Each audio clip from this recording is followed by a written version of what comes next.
Good day everyone, especially to you, sir. My name is Diana Rose Alcerencio, the fourth presenter of Group 4. So my topic is all about what are the different ways to establish test validity. But before I will proceed to my discussion, I will read first my learning objectives. So at the end of the lesson, the student can be able to A. Define and describe the different types of validity. B. Value the importance of validity in creating fair and effective assessment. And letter C.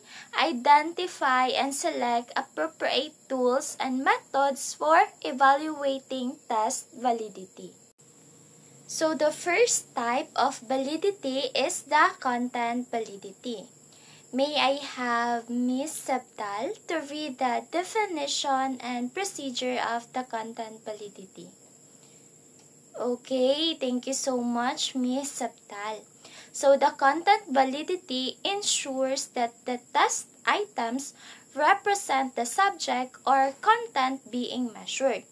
For example, kung ang goal ng test ay sukatin ang knowledge sa math, dapat math problems ang laman ng test. And sa procedure naman, ang test items ay chine-check kung align sila sa objective ng program. Ang reviewer ang nagva-validate kung ang mga tanong ay directly na sumusukat sa skills or knowledge na target ng test. So, let's proceed to the second type of validity, the phase validity. May I have Ms. Tanudra to read the definition and procedure of phase validity. Okay, thank you so much, Ms. Tanudra. So, ang phase validity is nakafocus kung paano tinitignan ng user ang test. Dapat professional ang itsura ng test, walang errors at madaling gamitin o i-administer. And then sa procedure naman, i-review ang test layout at ipapatest muna sa small group para masigurado na malinaw ang instruction at design. Pwede ring gumawa ng manual para sa administrators. But before we proceed to the third type of validity, do you have any question about phase validity? Okay, so if none, let's proceed to the third type of validity, the predictive validity. May I have Ms. Wanday to read the definition and procedure of predictive validity? Okay, thank you so much, Ms. Wanday. So, ang predictive validity is sinusukat kung kayang i-predict ng test ang future outcomes. So, for example, ang entrance exam ay makakatulong sa pag-predict kung gaano kagaling ang performance ng students sa first semester. And then, sa procedure naman, kinakalculate ang correlation sa pagitan ng test score or also known as predictor at actual results or criterion para makita kung connected ang dalawa. Did you understand, class, what is predictive validity? Okay, very good. Thank you so much for the response.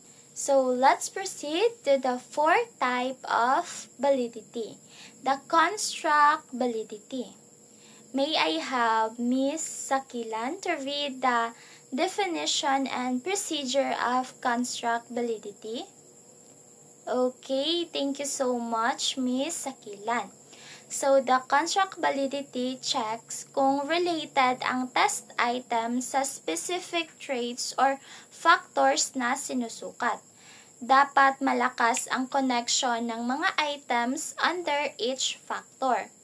And sa procedure naman, gumagamit ng statistical methods tulad ng person or para makita ang correlation ng items sa isang factor. And ang factor analysis naman ang ginagamit para matukoy kung aling items ang connected at bumubuo ng isang factor.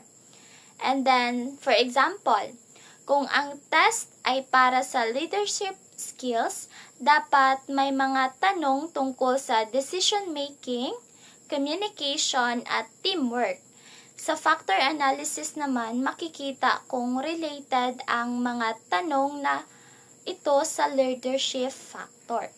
If you don't have any clarification about the construct validity, let's proceed to the fifth type of validity, the concurrent validity. May I have Miss Caños to read the definition and procedure of concurrent validity? Okay, thank you so much, Miss Caños. So, the concurrent validity, this ensures that the two tests measuring the same characteristic give consistent result for the same person. So, the procedure is kino-compare ang scores ng dalawang test gamit ang correlation para makita kung aligned ang result. And then, for example, kino-compare ang bagong math test sa isang established math test. So, kung mataas ang score ng isang student sa panibagong test, ibig sabihin may concurrent validity ang bagong test. It seems like you don't have any clarification about the concurrent validity. So, let's proceed to the sixth type of validity, the convergent validity. May I have Miss Miro to read the definition and procedure of convergent validity? Okay, thank you so much, Miss Miro. So, the convergent validity checks kung may positive relationship ang mga factors o components ng test as expected. And sa procedure naman, gumagamit ng correlation analysis para makita kung positive ang relationship ng factors. So, for example, ang test sa anxiety at isang test sa stress ay dapat may positive correlation kasi related ang dalawang factors. So, pag mataas ang anxiety level ng isang tao, mataas din ang stress level nito. So, let's proceed to the last type of validity, the divergent validity.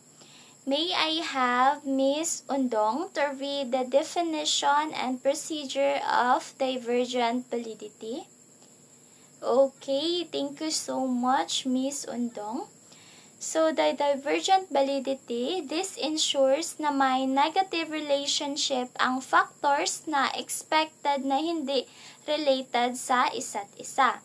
So, sa procedure, gumagamit ng correlation analysis para makita ang negative relationship ng factors. So, for example, ang test para sa introversion at extroversion dapat may negative correlation. Kung mataas ang score ng isang tao sa introversion, mababa dapat ang score niya sa extroversion. Ito ang nagpapatunay na divergent validity. So, in summary, validity makes sure that the test measure what they are meant to measure.